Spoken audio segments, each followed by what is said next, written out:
ভূমিকম্প কালকেও আপনারা দেখেছেন ভেনেজুয়েলায় একটা বড় ভূমিকম্প আঘাত করেছে এবং পরপর দুইবার। এখন পর্যন্ত লক্ষ লক্ষ মানুষ বিল্ডিংয়ের নিচে পড়ে আছে, জীবন্ত মানুষ, মানে বিল্ডিং যে ধসে পড়েছে বিল্ডিংয়ের নিচে পড়ে আছে। উদ্ধার করার মতো কোনো লোক পাওয়া যাচ্ছে না, কারণ গোটা দেশটা একটা বড় সড়ো মানে আপনার এই ভূমিকম্পর মুখোমুখি হয়ে ধ্বংসস্তূপে পরিণত হয়েছে। আল্লাহ এই ধরনের আযাব গজব থেকে আমাদেরকে হেফাজত করুন, সবাই বলেন আমেন। তো একটা সূরা আল্লাহ দিয়েছেন, যে সূরাটার নাম হচ্ছে ভূমিকম্প। মাঝে মাঝে ভাবি, দুনিয়ার এই 7 মাত্রা 8 মাত্রা 9 মাত্রার ভূমিকম্পে যদি লক্ষ লক্ষ মানুষের এরকম প্রাণহানি ঘটে, মহাভূমিকম্প কিয়ামতের ময়দানে যেদিন হবে, আল্লাহ যে কিয়ামতের সূচনাতেই আমাদেরকে দেখাবেন সেই দিনের ভূমিকম্পের ভয়াবহতা কতটা মারাত্মক হবে। জোরে বলেন আল্লাহু আকবার।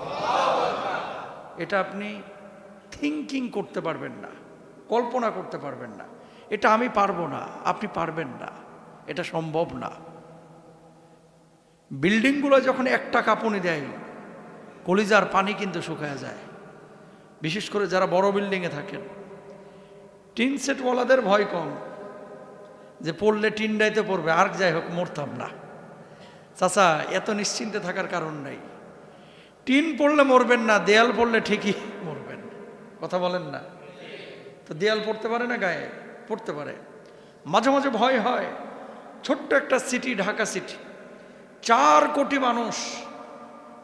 এই ঢাকা হচ্ছে মসজিদ মাদ্রাসার শহর, এই ঢাকা হচ্ছে আল্লাহওয়ালাদের শহর।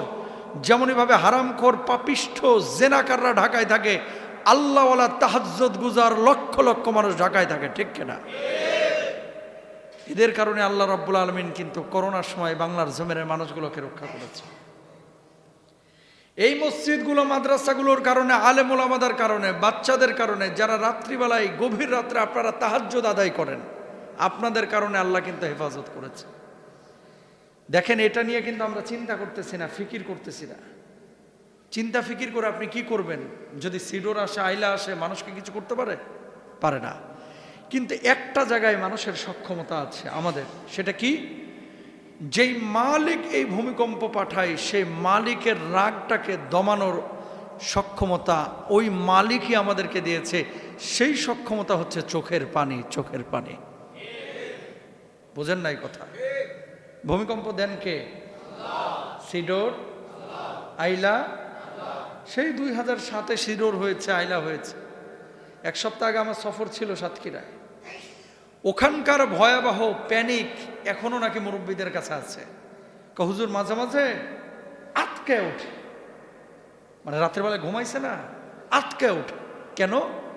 একটু বাতাস হলে না জানি সিডোর আসতেছে, একটু বাতাস হলে না জানে আইলা আসতেছে, একটু বাতাস হলে না জানে ভূমিকম্প আসতেছে। অসংখ্য মানুষ আপনাদের আমাদের মধ্যে এখন আছে কিন্তু, যাদের প্যানিকটা এখন খুব বেশি। একটু কাঁপুনি দিলেই ভয়ে আতঙ্কিত হয়ে যায়, না জানি আমাদের বিল্ডিংটা আমার উপরে ভেঙে পড়ছে কিনা। আতঙ্কিত হন আর যাই হন, শুধু সরকারকে ভাবলে হবে না, আমাদের প্রত্যেকটা মুমিন মুসলমানকে ভাবতে হবে, আল্লাহ এই 4 কোটি, গোটা বাংলার জমিনে 18 কোটি 19 কোটি মানুষকে হেফাজত তুমি করতে পারো। মাবুদ, তুমি এরকম ভয়াবহ ভূমিকম্প আমার ঢাকাতে, আমার বাংলার জমিনে দিও না। জোরে বলেন আমিন। কি হবে? হবেটা কি জানেন? এক একটা বিল্ডিংয়ে ঢাকায় এখন এমনও বিল্ডিং আছে, অ্যাপার্টমেন্ট আছে, যেখানে প্রায় 1-1.5 হাজার ফ্যামিলি থাকে। এরকম জোন তৈরি হয়েছে না, বড় বড় মানে অ্যাপার্টমেন্ট এরিয়া। এখন কথা হচ্ছে যে যখন ভূমিকম্প হবে, উদ্ধারটা কে করবে? যদি মানুষ দামে চাপা খেয়ে পড়ে থাকে, আপনার বাচ্চাটার কি অবস্থা হবে? আমার বাচ্চাটার কি হবে? আপনার মেয়েটার কি হবে? আপনার মাটার কি হবে? বলা সহজ, রানা প্লাজার ঘটনাটা একটু মনে করেন। কথা বলেন না কেন? এত তাড়াতাড়ি মানুষ ভুলে গেলেন? দেয়াল পড়ে, বিম পড়ে হাতটা আটকে আছে, বেচারা আকুতি করতেছিল, ভাই আমার হাতটা কেটে তোমরা অন্তত বাইর করো আমারে। সেটা পর্যন্ত সক্ষম হয়নি। কত মানুষের এরকম, 1 ফোঁটা পানি, ভাই পানি, 1টা ফোঁটা পানি দাও। সেম এই পরিস্থিতি আল্লাহ মুখোমুখি না করুক। ভয়াবহ ভূমিকম্প যদি হয় বাংলার জমিনের চিত্র হবে। এখন উদ্ধার করবে কে? সরকার পারবে না। আমাদের টেকনোলজি প্রযুক্তি এত নাই, কতগুলো বিল্ডিং, 4 কোটি মানুষকে সামাল দেওয়া এত সহজ না। তাহলে কি করতে হবে? আমরা দুর্বল, আমরা অক্ষম, আমরা শক্তিমত্তা নাই, আমাদের টাকা নাই, প্রযুক্তি নাই, কিন্তু মালিককে চেনার শক্তি আল্লাহ আমাকে দিয়েছে। যে আল্লাহ ভূমিকম্প দেবে সে আল্লাহর দিকে আমাদের ফিরতে হবে। কথা বলেন ঠিক কিনা? যখন পেটে ভাত নাই, টাকা নাই, পয়সা নাই, খাবার নাই, কিচ্ছু নাই, তখন আমরা কি বলি? হুজুর আমার আল্লাহ আছে, আমার আর কাউরের দরকার নেই। এখন ভূমিকম্প নিয়ে আমাদের অবস্থাটা হচ্ছে সেই, আমাদের অবস্থা হচ্ছে সেই জায়গায়। আমরা জানি সরকার পারবে না, কোনো সরকারই পারবে না। 4 কোটি মানুষের এত বড় ঢাকা সিটি, এটাকে সামাল দেওয়া সম্ভব না। কয়টা বিল্ডিংয়ের প্রযুক্তি আপনি কিনবেন? যখন বার্গারের মতো, রানা প্লাজার মতো এরকম আল্লাহ না করুক পড়বে, তখন দেখবেন আপন ভাই ভাইকে উদ্ধার করার ক্ষমতা হারায় ফেলবে। তাহলে বাঁচার উপায়টা কি? বাঁচার উপায়টা হচ্ছে যেই মালিক ভূমিকম্প দিচ্ছে সেই মালিকের সাথে একটা সম্পর্ক তৈরি করা, ঠিক কিনা? এই মালিকের সাথে সম্পর্ক তৈরি করার জন্য যা কিছু হালাল সেগুলোকে বাস্তবায়ন করা, যা কিছু হারাম সেগুলোকে দূরে ঠেলে দেওয়া। হারাম জিন্দেগি আল্লাহ রাব্বুল আলামিনের ক্রোধ তৈরি করে। আল্লাহ রাব্বুল আলামিন বান্দাদের উপরে রহমের নজরে তাকান না। আল্লাহ রাব্বুল আলামিন বান্দাদের ব্যাপারে পবিত্র কোরআনুল কারীমের মধ্যে কি বলছে খেয়াল করেন। ইদা জুলজিলাতিল আরদু জিলজালাহা ওয়া আখরাজাতিল আরদু আথকালাহা ওয়া ক্বালাল ইনসানু মা লাহা ইয়াউমাইযিন তুহাদ্দিসু আখবারাহা।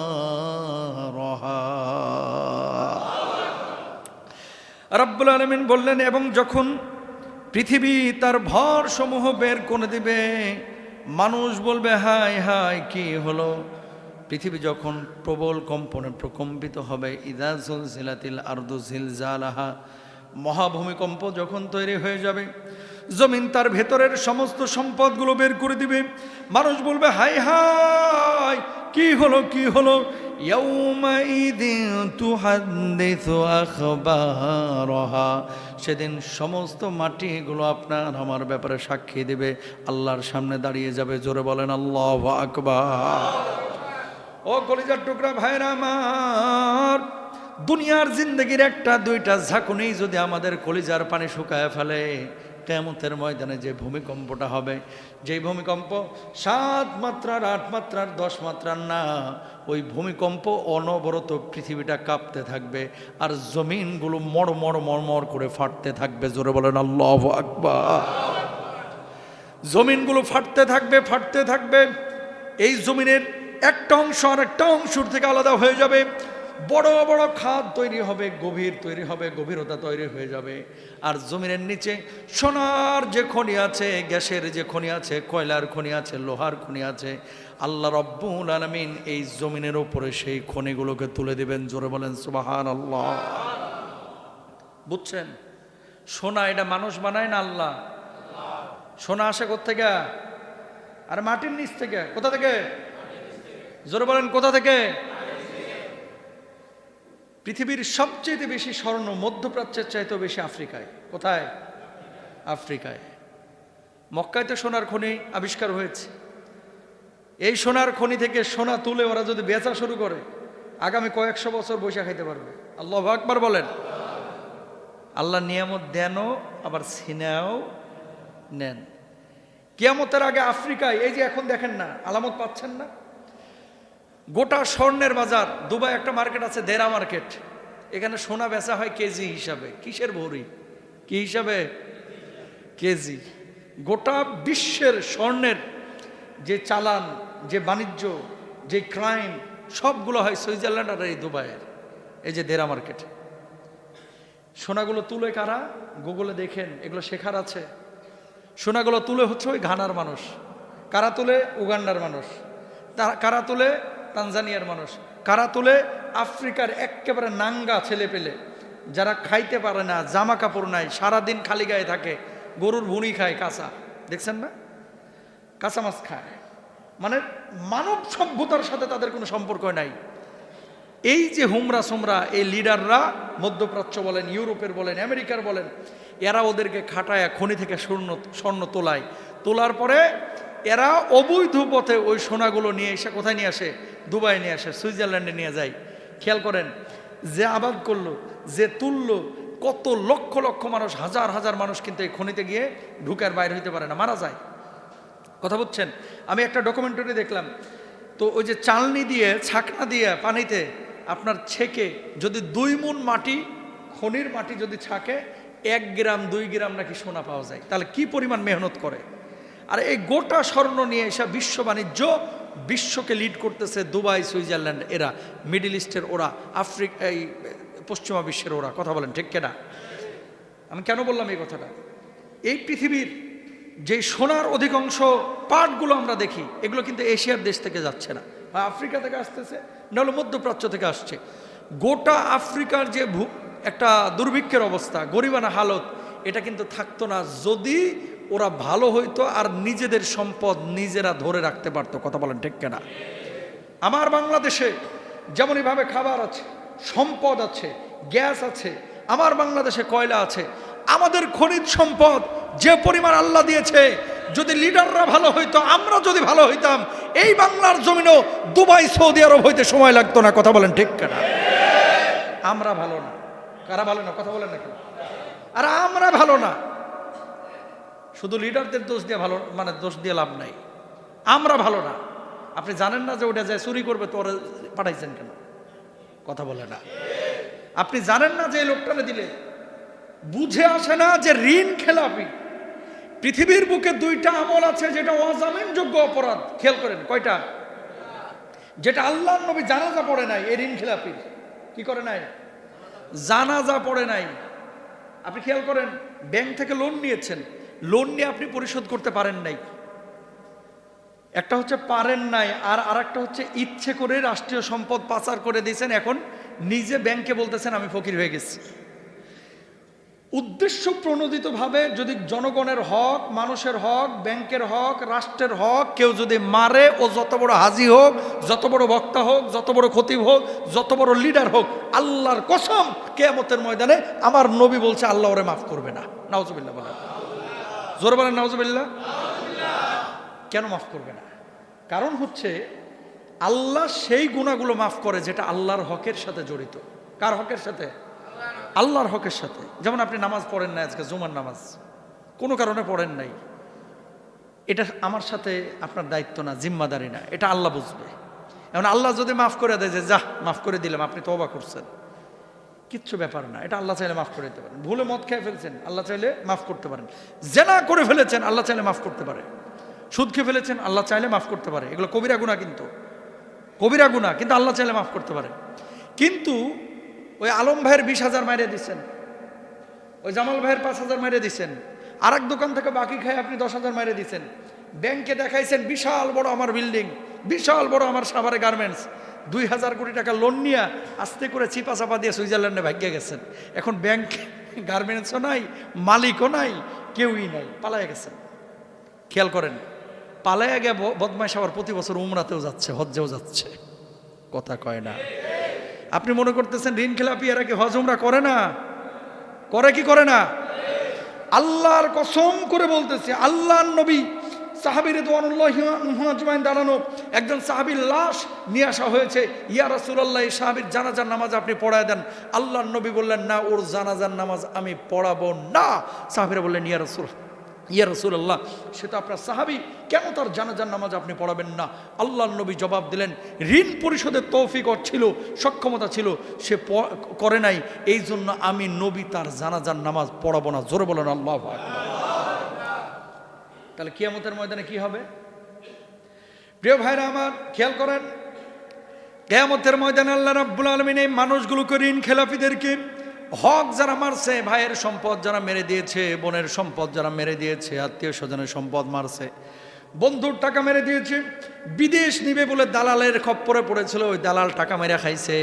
কিয়ামতের ময়দানে আল্লাহ রাব্বুল আলামিন ওই দালালকে ধরবে, ওই লিডারকে ধরবে, ওই হুজুরকে ধরবে, ওই হক নষ্টকারী ব্যক্তিকে ধরবে।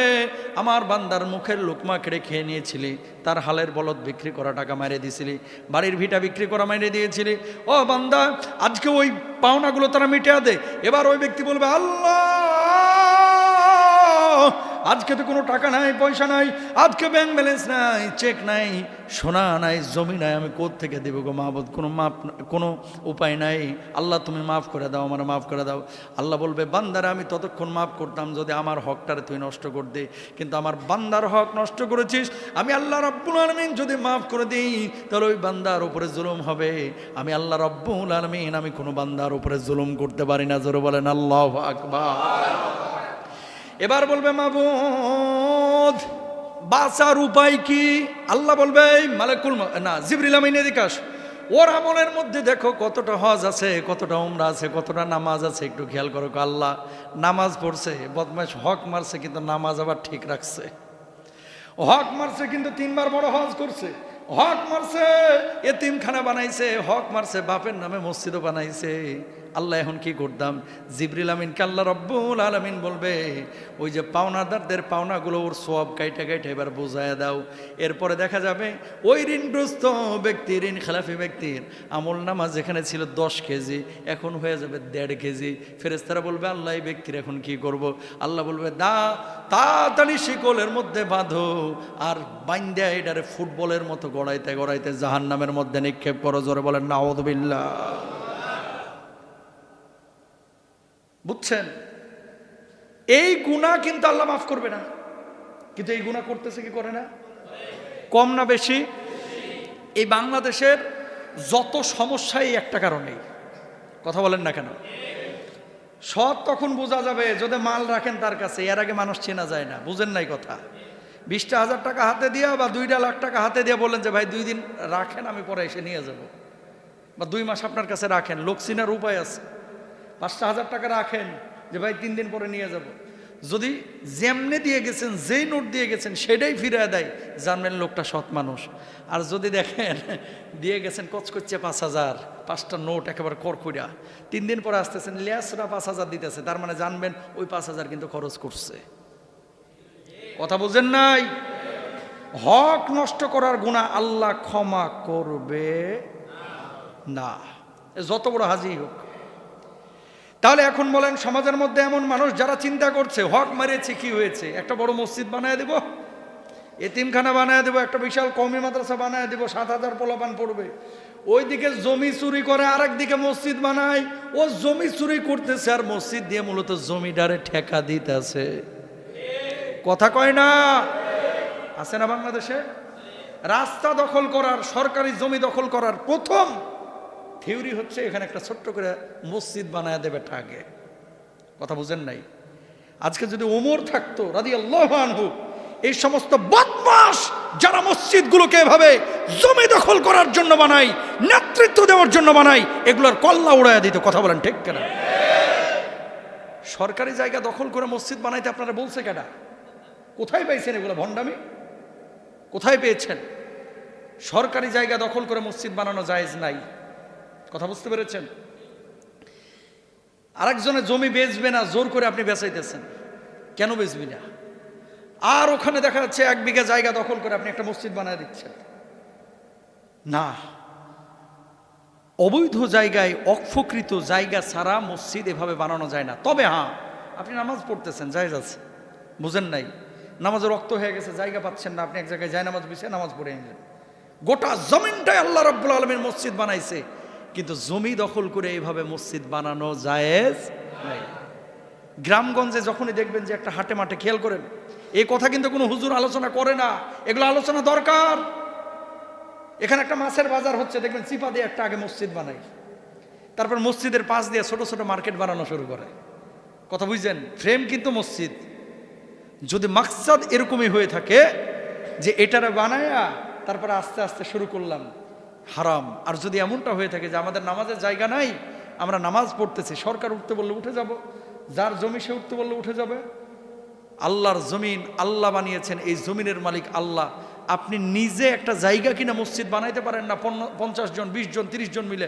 আপনি মনে করছেন বাজারের ব্যবসায়ীরা যদি নিয়ত করে যে আমরা একটা মসজিদ বানাবো, তাদের জন্য 1-2 এর ব্যাপার, কিন্তু না, ওই দখল করা মসজিদই নামাজ পড়বে। এরকম বহু মানুষ আছে। এই ইন্টেনশন চেঞ্জ করতে হবে ইনশাল্লাহ। বলেন, এই জমিনটার মালিক যিনি, সে আল্লাহ যেভাবে বলেছে সেভাবেই আমাদের চলতে হবে। তাহলে হক নষ্ট আমরা কেউ করব না। ভাই হয়েছেন আপনি, বোনদের সম্পদ বুঝিয়ে দেবেন, বোনদের হক কখনো নষ্ট করবেন না। মনে রাখবেন, পৈতৃক ভিটায় আরেকজনের সম্পদ যদি আপনি নিয়ে নেন, এভাবে কিয়ামতের ময়দানে আপনার আমল কেটে আল্লাহ তাআলা ওই বোনকে বুঝাবে। আপনাকে দেওয়াই লাগবে ভাই, হয় এখানে দিবেন না হলে আখিরাতে দিবেন। তাহলে এখানে দিয়ে দেওয়া ভালো না? হিসাব বুঝেন।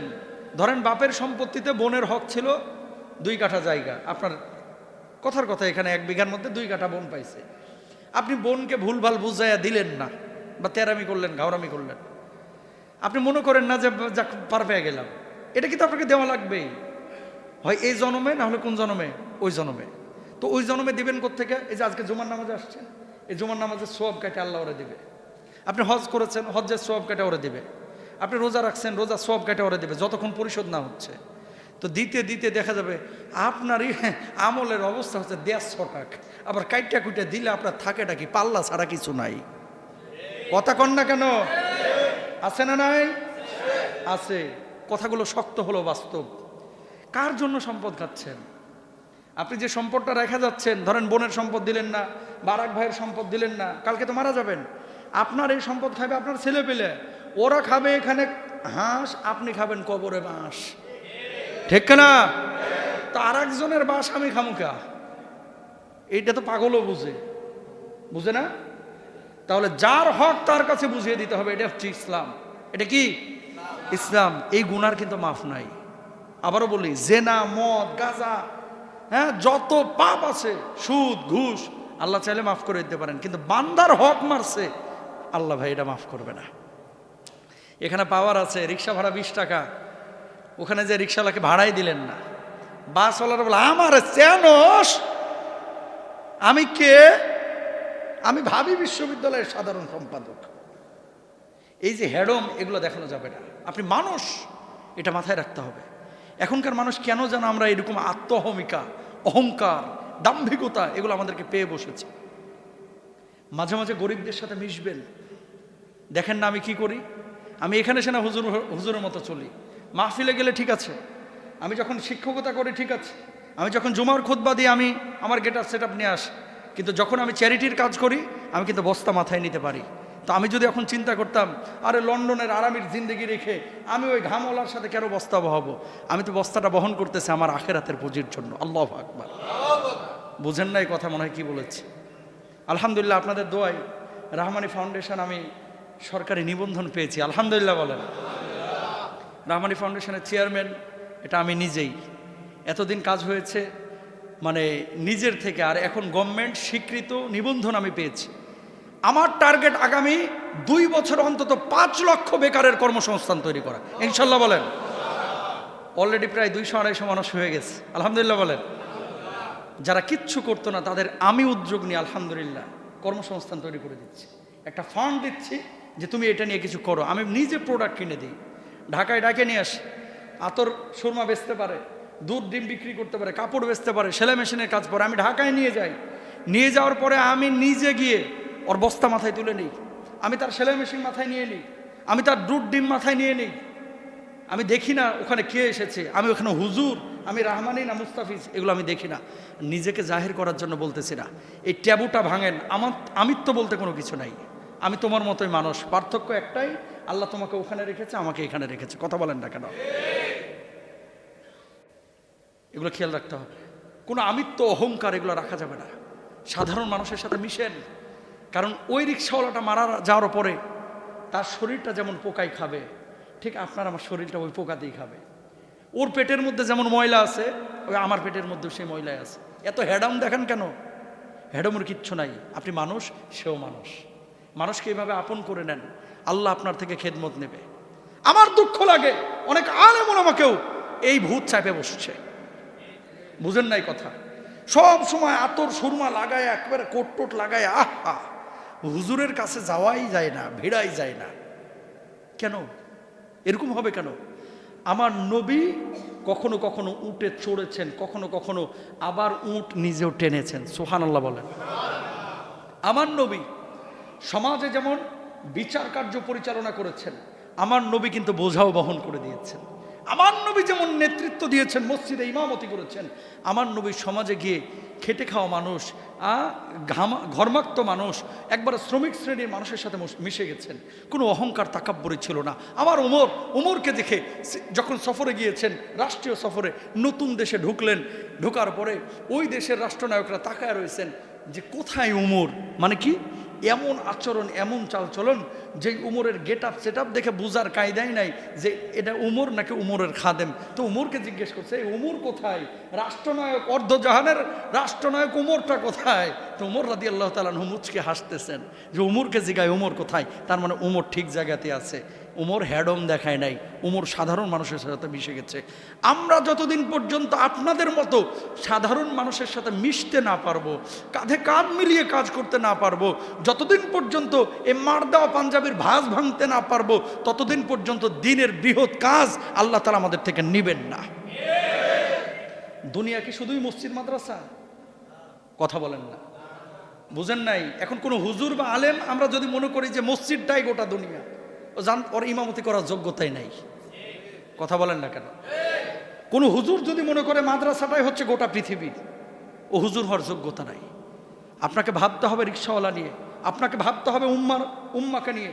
ওয়ান উম্মা কনসেপ্ট, আমরা এক নবীর উম্মত, আমাদের আল্লাহ এক, আমাদের কোরআন এক, আমাদের নবী এক। সুতরাং আলেম ওলামা চতুর্মুখী কাজ করবে, তারা সমাজের মানুষের সাথে এভাবে মিশে যাবে। আল্লাহু আকবার। এই দরদ যতদিন পর্যন্ত আমাদের লিডারদের, আমাদের আলেমদের ছিল, ততদিন পর্যন্ত আল্লাহ তাআলা দ্বীনের বিজয় দিছে। আর যখন আমরা ঘরে ঢুকে গেছি, আমার বড় কষ্ট লাগে ভাই যখন কেউ বলে আলহামদুলিল্লাহ আমি খুব ভালো আছি, খাচ্ছি দাচ্ছি ঘুমাচ্ছি। ভাই শুধু খাওয়া দাওয়া ঘুমানো এটার জন্য আল্লাহ আপনারে পাঠান নাই। তাহলে ওই পশুর জীবন আর আপনার জীবনে, আমার জীবনে কোনো পার্থক্য থাকে না। আপনি দিনের জন্য কি করলেন? আপনি মানুষের জন্য কি করলেন? আপনি মারা যাওয়ার পরে আমার আল্লাহর জন্য কি রেখে গেলেন? এটা হচ্ছে জীবনের উদ্দেশ্য। জীবনের মাকসাদ শুধু খাওয়া ঘুমানো আর পড়া না। তো খাই তো কুকুরও, খাই তো গরু ছাগল। গরুর কাজ কি? খাও, ঘুমাও আর হাগো। বুঝেন নাই? খাও, ঘুমাও আর হাগো, আর কোনো কাজ আছে? আর কোনো কাজ নেই। তো আপনার জীবনের উদ্দেশ্য যদি এটা হয় যে খাচ্ছি দাচ্ছি ঘুমাচ্ছি হাগামতা করতেছি, তাহলে ওর সাথে আপনার আমার পার্থক্য কোথায় রইল? না, আল্লাহ এই জন্যই আপনাকে আশরাফুল মাখলুকাত বানাইছে। যে কথাগুলো বলতেছি ভাই, এগুলো কেতাবের কথা না, এগুলো রিয়েলিটি, এগুলো বাস্তবতা। যদি ফিল করেন দুনিয়া আখিরাতে সফল হবেন, যদি ফিল না করেন ধরা খাবেন আপনিও। এগুলো সবাই আপনাকে বলবে না। আপনাকে যে কথাগুলো বলতেছে খুব বুঝে শুনেই বলতেছে। আপনি মনে করেন না এমনি এমনি রহমানী সাহেব লন্ডন ছেড়ে চলে এসেছে, এটা কিন্তু মোটেও মনে করেন না। কেন এসেছি? চাকচিক্যর জীবন কেন ছাড়লাম? আমার আল্লাহকে পাওয়ার জন্য। যে এটা জীবন না যে আমি খাচ্ছি দাচ্ছি ঘুমাচ্ছি এরপরে মরে যাব, এটা জীবন না ভাই, এটা জীবন না। জীবন হচ্ছে সেটা আপনি খাবেন, আপনি খাওয়াবেন, আপনি ঘুমাচ্ছেন, আপনি ঘুমানোর জন্য আরেকজনের ব্যবস্থা করে দিবেন, আপনি নিজে কাজ করছেন আরেকজন মানুষের কাজের ব্যবস্থা করবেন, আপনি নিজে নামাজ পড়ছেন আরেকজন মানুষের নামাজের ব্যবস্থা করে দিবেন, একজন মানুষ আপনি রোজা রাখছেন আরেকজন মানুষের ইফতারির ব্যবস্থা আপনি করে দিবেন, আপনি নিজে সুস্থ আছেন আরেকজন অসুস্থকে সুস্থ করার চেষ্টা করবেন। এটার নাম জীবন। জীবন ঠিক কেনা? কিসের জীবন? একটা ভুল মেসেজ আমাদের সমাজে। আমি তো ভালোই আছি, তো আপনি ভালো আছেন, আপনার ভাই যে খারাপ আছে, কোনো ফিকির আছে? আপনার কোনো ফিকির আছে? আপনারা লইয়া বিবৃত রহিতে আসে নাই কেহ অবনী পরে, সকলের তরে সকলে মোরা, প্রত্যেকেই মোরা পরের তরে। সুবহানাল্লাহ বলেন। এই জন্য আমার নবী কি বলছেন খেয়াল করেন, আহাব্বুন নাস ইলাল্লাহি মাইয়ানফাহুম লিন-নাস, মানুষের মধ্যে সর্বোত্তম মানুষ সেই আল্লাহর কাছে প্রিয় যে ব্যক্তি মানুষের উপকারে কাজ করে। জোরে বলেন সুবহানাল্লাহ। একজন মানুষ নামাজ পড়ে না, আপনার ন্যূনতম যদি এই আকীদা চিন্তা না থাকে, আরে আমার ভাইটা জাহান্নামে যাবে, আমার বাড়ির পাশে বাড়ি, তার আমি একটু নামাজের দাওয়াত দিতে পারলাম না, যদি এই টেন্ডেন্সি না থাকে, আপনিও এখনো দিন বুঝেন নাই, ইসলাম বুঝেন নাই। এই জন্য আল্লাহ বলছে কি, আকিমুস সালাহ, নামাজ কায়েম করো, নিজে পড়ো, অন্যকে নিয়ে পড়ো। সুবহানাল্লাহ। কষ্ট পাইলেন? এগুলো রিয়েলিটি, এগুলো ওয়াজ না, এগুলো বাস্তবতা। বুঝতে হবে আপনাকে যে কোথায় যাচ্ছি, কি ছিল আমাদের মাকসাদ, আর কোথায় যাচ্ছি আমরা। আল্লাহ রহম করুক, আমিন বলেন।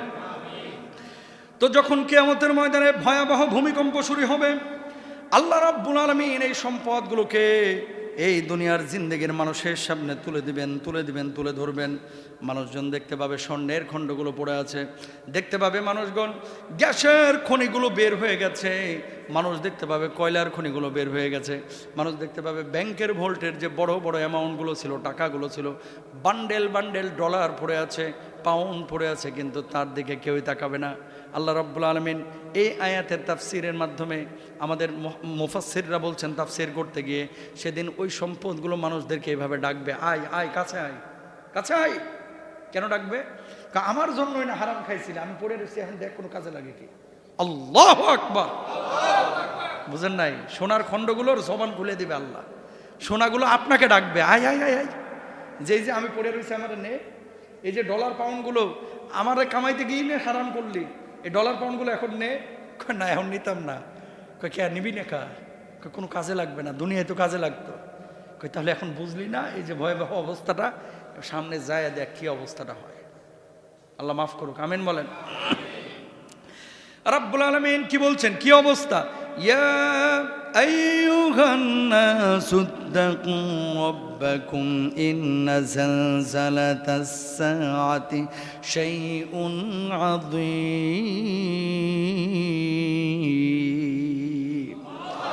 হে মানুষ, ভয় করো তোমাদের প্রতিপালককে, কিয়ামতের প্রকম্পন এক ভয়ঙ্কর ব্যাপার। يوم ترونها تذهل كل مرضعة عما أرضعت وتدع كل ذات حمل حملها وترى الناس سكارى وما هم بسكارى ولكن عذاب الله ولكن عذاب الله شديد।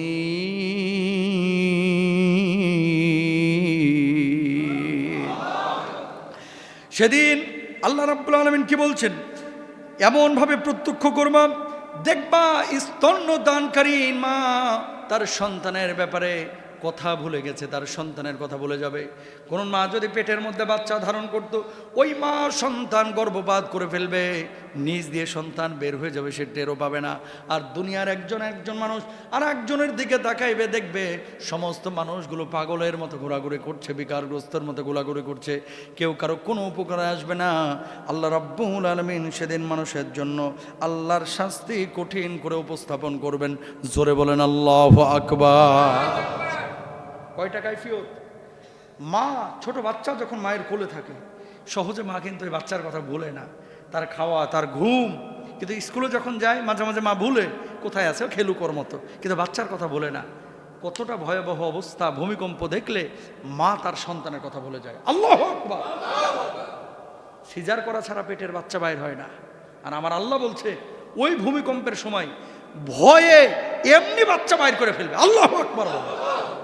কি ভয়াবহ কথা আমার আল্লাহ বলছেন, কি মারাত্মক শাস্তির কথা আমার আল্লাহ বলছেন।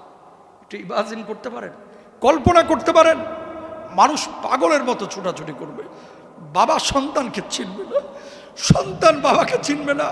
আল্লাহ রাব্বুল আলামিন এমন মুহূর্তে, কিয়ামতের ওই সময়, ইয়াউমা ইয়াফিরুল মারউ মিন আখিহি ওয়া উম্মিহি ওয়া আবিহি ওয়া সাহিবাতিহি ওয়া বানি লিকুল্লি ইমরিইন মিনহুম ইয়াউমা ইদিন শা'নুন ইউগনি। মানুষ সেদিন ভাই ভাইয়ের থেকে পালাবে, বাবা সন্তানের থেকে পালাবে, সন্তান বাবার থেকে পালাবে। এমন মুহূর্তে আল্লাহ রাব্বুল আলামিন একজন মানুষ আল্লাহর আদালতে দাঁড়াবে, ও মাবুদ, মাত্র 2টা নেক আমলের কারণে আমি ধরাশয়ী হয়েছি। আল্লাহ, আপনি আমাকে একটু সুযোগ দেন না। আমার মা আছে, মার কাছে গেলে মা হয়তো বা 2টা নেকি দিবে, আমি মাপ পেয়ে যাব। আল্লাহ, আমার বাবা আছে, বাবার কাছে গেলে 2টা নেকি দিয়ে দিবে, আল্লাহ আমি মাপ পেয়ে যাব, একটু আমার সুযোগ দেন। আল্লাহ বলবো, ও বান্দা রে, আজকে কেউ কারো দিকে তাকাবে না, তোর মা তোর জন্য কিছু করবে না, তোর বাবা তোর জন্য কিছু করবে না, তোর স্ত্রী তোর জন্য কিছু করবে না, তোর তোর সন্তান তোর জন্য কিচ্ছু করবে না, তোর আত্মীয় স্বজন তোর জন্য কিচ্ছু করবে না। মানুষজন বলবে আল্লাহ আমরা ছাইড়া দেন, আমরা মাফ করে দেন আল্লাহ। দুইটা নেক আমল আমার মা আমাকে নিশ্চয় দিবে। আল্লাহ রাব্বুল আলামিন ওই কিয়ামতের ময়দানে যখন মানুষ পাগলের মতো ছোটাছুটি করবে, একবার আইয়ুব নবীর কাছে যাবে, আর একবার আদম নবীর কাছে যাবে, ইব্রাহিম নবীর কাছে যাবে। ও ইব্রাহিম নবী আলাইহিস সালাতু ওয়াস সালাম, আমরা আর সহ্য করতে পারছি না, আল্লাহর কাছে একটু বলেন না, হয় জাহান্নামে দিয়ে দেখ অথবা জান্নাতে দিয়ে দেখ। আল্লাহ রাব্বুল আলামিনকে বলেন না। কোন নবী সেদিন আল্লাহর সামনে দাঁড়ানোর সাহস পাবে না। আমার নবী সিজদা অবনত অবস্থায় থাকবে সেই পুলসিরাতের কিনারায়। আমার নবীকে আল্লাহ বলবে ও হাবিব আপনি মাথাটা উঁচু করেন, মাথাটা উঠান। আল্লাহর নবীর কাছে সাহাবীরা, আল্লাহর নবীর কাছে গোটা উম্মতে মুহাম্মাদি যখন গিয়ে বলবে ইয়া রাসূলুল্লাহ আর সহ্য হচ্ছে না, মাথার মগজগুলো টকবক টকবক করে ফুটতেছে, জমিনটা তামা তামা হয়ে গেছে, শরীরের রক্তগুলো শুকিয়ে গেছে, ঘামের মধ্যে হাবুডুবু খাচ্ছি, ওগো নবীজি আল্লাহর কাছে একটু বলেন না। আমার নবী আল্লাহকে বলবে আল্লাহ আমার উম্মতকে তুমি মাফ করে দাও, মাফ করে দাও। আমার আল্লাহ তখন ঘোষণা করবে ইয়া রাসূলুল্লাহ, ওগো নবীজি, ওগো আমার হাবিব, দুনিয়া অনেক কষ্ট করেছেন, আপনার উম্মতের যাদেরকে পছন্দ হয় তাদেরকে আপনি বের করে নিয়ে যে দল সহকারে জান্নাতে নিয়ে চলে যান।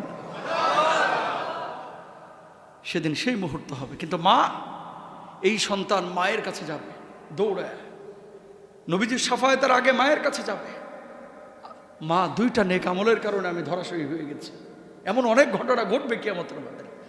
মা সেদিন জবাব দেবে সন্তানকে, এই সন্তান দুনিয়ার জিন্দেগিতে 20টা বছর না রান্না করে খাওয়াইলাম, জীবনটার বাজি রেখে তোরে দুনিয়ার মুখ দেখাইলাম, সারা জীবনের সব শখ আহ্লাদ তোর জন্য বিসর্জন দিলাম, আজকে দুইটা নেক আমল চাচ্ছিস রে বাজান। আমি নিজেই বিপদে আছি যে আমার কি হয়, আমি মা তোমারে দুইটা নেকি দিতে পারবো না। আল্লাহু আকবার। কি হবে সেদিন উপায়? সেদিনের উপায়টা কি হবে? একটু থিঙ্কিং করেন। বহুত ব্যস্ত আপনারা, বহুত ব্যস্ত আমরা, এত ব্যস্ত নামাজটা পড়ার সময় পাই না, এত ব্যস্ত হালাল জীবনযাপনের চেষ্টা করি না, এত ব্যস্ত মানুষকে আঘাত করে কথা বলাটা ছাড়ি না, এত ব্যস্ত। এই ব্যস্ততা একদিন শেষ হয়ে যাবে, শেষ হয়ে যাবে। গত এই 8 বছরে 1 বছর ছাড়া এই কাতারেরই তো মনে হয় দেখলাম 10-15 জন মারা গেল। এই কাতারের কথা বলেন না কেন? এই যে এই কাতারে বসত, গত 8 বছরে এই কাতারেরই মনে হয় 10-15 জন মারা গেল, এই দুই কাতার মিলে। আমার তো এখনো ভাসে যে এখানে বসতো চেয়ার নিয়ে, চোখে ভাসে। কত চাচা নিয়মিত মুসল্লি ছিল, চলে গেল।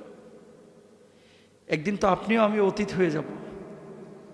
একটু কল্পনা করেন তো, যে চাচারা চলে গেছে, উনি চলে যাওয়ার পরে ওনার বাড়িঘর কি ধ্বংস হয়ে গেছে? একটু জোরে বলেন, ধ্বংস হয়ে গেছে? উনি চলে যাওয়ার পরে ওনার বাল বাচ্চা আহাল পরিবার সব কি মারা গেছে? উনি চলে যাওয়ার পরে এই গোটা আশুলিয়া জামগড়া এটা কি ধ্বংস হয়েছে? পৃথিবী কিন্তু সব কাজ আপন গতিতেই চলছে, মাঝখানে শুধু মুরব্বি নাই। দুনিয়া কিন্তু দুনিয়ার গতিতেই চলছে। আপনিও চলে যাবেন, আমিও চলে যাব, সব কিছু তার আপন গতিতেই চলবে। 3 দিন 4 দিন 5 দিন আপনাকে মানুষ মনে রাখবে, এরপরে কিন্তু ভাই কেউ আপনাকে আর মনে রাখবে না, কেউ না। অহংকার কেন করব বলেন? কেন মানুষের সাথে এই যে হুমকি ধামকি পাওয়ার, এগুলো দেখা লাভটা কি? অনেক লিডারের পার্লামেন্টে আলোচনা শুনে মানুষ থরথর করে কাঁপছে, নিথর দেহে সে মানুষগুলো আজকে কবরে শুয়ে আছে। কথা বলেন না? আল্লাহু আকবার। এটাই তো দুনিয়া।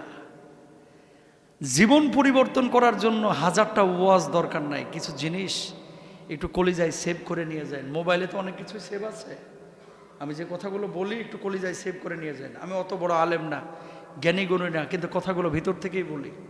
আমি চাই আমার মুসল্লিরা যেন আমরা একসাথে জান্নাতে যাইতে পারি, ইনশাল্লাহ বলেন। আল্লাহ যেন আমাদেরকে একসাথে জান্নাতে কবুল করেন, বলেন আমিন। তো নামাজটা পড়া দরকার আছে না? ইনশাল্লাহ পড়বেন তো সবাই নামাজ? হালাল খাবেন তো সবাই? সবাই খাবেন? দেখি সাহস আছে কার, হাতটা তুলেন দেখি। লিল্লাহে তাকবীর, তাকবীর। আল্লাহ কবুল করুন। আল্লাহ যারা হাত তুলছে সবগুলোর আপনি হজ করান, আমিন বলেন। আল্লাহ বারবার কাবায় যাওয়ার তৌফিক দান করেন। আল্লাহ হালাল জীবনযাপনের তৌফিক দান করেন। আল্লাহ এদের আহাল পরিবারের বারাকা দান করেন। বিপদ আপদ থেকে হেফাজত করেন। আল্লাহ শান্তির জীবন দান করেন। ছেলে মেয়েদেরকে বড় নেককার মুত্তাকি পরেজগার বানায় দেন। এর চেয়ে বড় দোয়া আছে আর নাই। তাহলে কি করতে হবে? যেই সম্পদের জন্য ছুটছি এই সম্পদ আমাকে ডাকবে, কিন্তু সেদিন কোনো অনুভূতি থাকবে না। সেদিন কি বলবে মানুষ? ওয়াকালাল ইনসানু মা লাহা।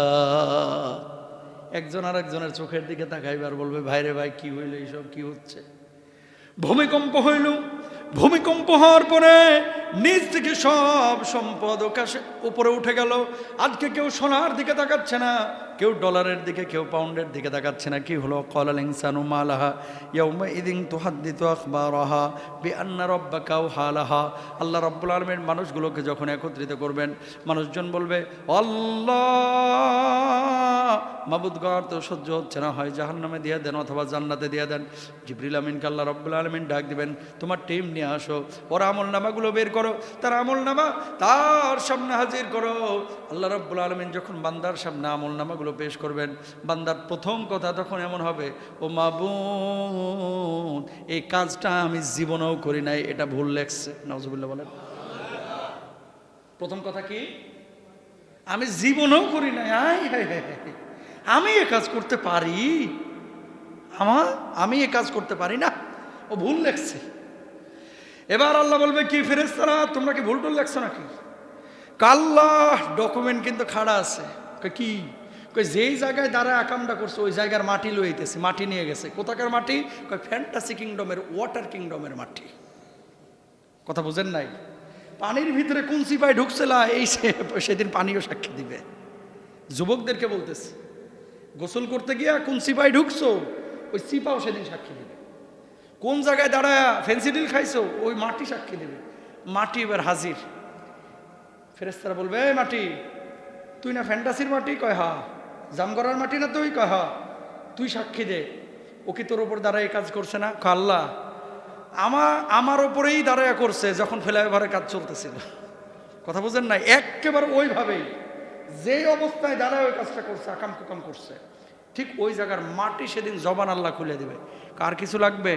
আল্লাহ ভিডিও আছে। কি ভিডিও? হ্যাঁ, তার হাত সেদিন সাক্ষী দিবে, জবান সাক্ষী দিবে, একবারে প্রতিচ্ছবি তার সামনে চলে আসবে। মোবাইলে যদি এত কিছু সেভ রাখা যায়, হ্যাঁ আল্লাহর কাছে কি সেভ আছে আপনি বুঝতেছেন না? বুঝবেন সেদিন, যেদিন বুঝে কোনো লাভ হইব না। কথা কন না কেন? তাহলে এখনই বুঝতে হবে। হাতরে বলবে যে এই হাত দিয়ে তো তুই সুদ খাইছিলি, এই হাত দিয়ে তো আরেকজনের ব্যাড টাচ করেছিলি, এই হাত দিয়ে তো আরেকজনের ঘুষি মারছিলি। না না না না না, আল্লাহ এই কাজ জীবন আমি করতে পারি না। হাতের জবান খুলে দিবে, এই বদমাইশ, আমি নিজে সাক্ষী দিতেছি তুই জুন মাসের 26 তারিখে ঘুষি মারছিলি কামাল মিয়ারে। পালাইব কোন দিক দিয়ে? উপায় আছে নি? এরপরে যখন ধরা খাইব চোখে সাক্ষী দিবে, কানে সাক্ষী দিবে, হাতে সাক্ষী দিবে। আল্লাহ আমি মিছা কথা কইছি, আমার মাফ করে দেন। আল্লাহ বলবে যে তাহলে এতক্ষণ লাফাইলি কেন? মাফ সেটা আমার ইশারায়, কারে হবে না হবে পরের কথা। ইন্নাস সামা ওয়াল বাসারা ওয়াল ফুআদা কুল্লু উলাইকা কানা আনহু মাসউলা। সবকে জিজ্ঞেস করা হবে সেদিন। আপনার মুখ, জবান, চোখ নিজেরাই সাক্ষী দেবে। সেদিন অ্যান্ড্রয়েড ফোনও লাগবে না, পালানোর কোনো উপায়। এবার মানুষজন বলবে যে আল্লাহ বাঁচায় দেন, আল্লাহ ভুল করছি, মাফ করে দেন। তো যাদের ব্যাপারে আল্লাহর দয়া হবে আল্লাহ মাফ করবে, যাদের ব্যাপারে দয়া হবে না তাদের মাফ করবেন না। وقال الإنسان ما لها يومئذ تحدث أخبارها بأن ربك أوحى لها يومئذ يصدر الناس أشتاتا ليروا أعمالهم। দলে দলে মানুষকে জমা করা হবে। এই দলের লিডারকে? আল্লাহ দলের লিডার হিন্দু। দলের লিডারকে? আল্লাহ হুজুর। দলের লিডারকে? খতিব। দলের লিডারকে? অমুক দল তমুক দল।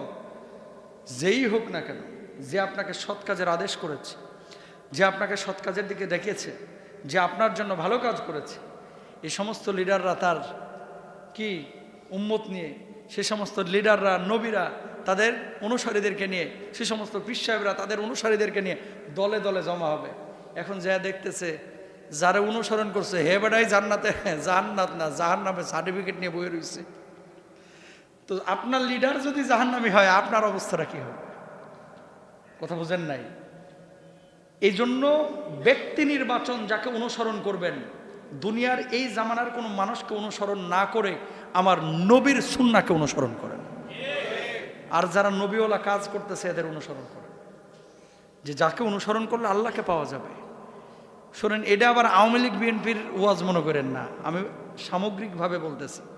আমাদের মূল লিডার হচ্ছে মুহাম্মদুর রাসূলুল্লাহ সাল্লাল্লাহু আলাইহি ওয়াসাল্লাম। তো আমরা সেই নবীর সাথে উঠব, আমরা সেই নবীকে খুঁজব কিয়ামতের ময়দানে। কিন্তু আপনার ধ্যান জ্ঞান মন সব কিছুতে যদি নবীর চাইতে কাউরে আপনি প্রায়োরিটি দিয়ে থাকেন এই দুনিয়ায়, কিছু লোক আছে দেখবেন যে এত গবেষণা এত চিন্তা লালন করতেছে, মানে পিশাবের জন্য জান দিয়ে দিবে, কিন্তু পিশাব নিজেই শিরিক কাজ করতেছে। হুজুরের জন্য জান দিয়ে দিবে, নিজেই শিরিক করতেছে, বেঈমান। অথবা এমন লিডার যার জন্য জীবন দিয়েও দিচ্ছে, লিডার নিজেও নামাজ কালাম পড়ে না, দিনও মানে না, দিনও ফলো করে না। তাহলে আল্লাহর কাছে আমরা কি জবাব দেব? এই জন্য উচিত হচ্ছে যার সাথে চলবো, যার সাথে উঠবো, যার সাথে বসবো, যাকে ভালোবাসবো, আমাদের ভালোবাসা হবে একমাত্র আল্লাহর জন্য, সম্পর্ক ছিন্ন হবে কার জন্য? আল্লাহর জন্য। এটা মূলনীতি, আপনারা লিখে নিন, মাথায় রেখেন। আল্লাহর জন্য এগুলোকে অনুসরণ করতে হবে, এগুলো বুঝতে হবে। শেষ। তাহলে আল্লাহ কি বলছেন? দলে দলে সেদিন একত্রিত করা হবে, মানুষকে ডেকে নিয়ে আসা হবে। তারপরে কি করবে? ফামাইয়া আমাল মিসকালা যাররাতিন খায়রান ইয়ারা ওয়া মাইয়া আমাল মিসকালা যাররাতিন শাররান ইয়ারা। ছোট ভালো কাজও যদি করেন এটাও দেখতে পাবেন, ছোট খারাপ কাজও যদি করেন সেটাও সেদিন দেখতে পাবেন। সেদিন সৎ কাজের পরিমাণও আল্লাহ তাআলা যথাযথভাবে প্রতিদান দিবেন, অসৎ কাজের হিসাব আল্লাহ তাআলা কড়াই গণ্ডায় নেবেন। ইন্না বাতশা রাব্বিকা লাশাদীদ। আল্লাহর পাকড়াও কিন্তু বড় কঠিন। আমার কলিজার টুকরা ভাইয়েরা, আমার মহব্বতের মানুষেরা, এই জন্য আমাদেরকে সব সময় খেয়াল রাখতে হবে, সবাই আমরা মারা যাব, দুনিয়া শেষ, আখেরাতটাই হচ্ছে চূড়ান্ত, যার শুরু আছে কোনো শেষ নাই। আমরা এই যে আলোচনাগুলো, এখান থেকে মূল মেসেজটা হচ্ছে দুনিয়ার জিন্দেগিটাকে প্রায়োরিটি কম দিয়ে আখেরাতের জিন্দেগিটাকে বেশি প্রায়োরিটি আমরা এখন থেকে দেব। সবাই জোরে বলি ইনশাআল্লাহ। আমার নবীর চাইতে বেশি আমি কাউকে ভালোবাসবো না, আমার আল্লাহর চাইতে বেশি কাউকে ভালোবাসবো না। আমার নবীর জন্য, আমার আল্লাহর জন্য যা দরকার আমি তাই করব, ঠিক আছে ইনশাআল্লাহ। আমার নবীর সুন্নাহ মোতাবেক জীবনযাপন করার চেষ্টা করব। হালাল খাবো, হারামের ধারে কাছেও যাব না, যতদিন জীবিত আছি কারো হক নষ্ট করব না, নেশা পানি খাবো না, ধরবো না, জুয়া এগুলো করব না, খেলবো না, আমরা উল্টাপাল্টা কোনো মানে পাপের কাজে নিমজ্জিত হব না। আল্লাহ তাআলা আমাদের সবাইকে বুঝে বুঝে আমল করার তৌফিক দান করুন, সবাই বলেন আমিন।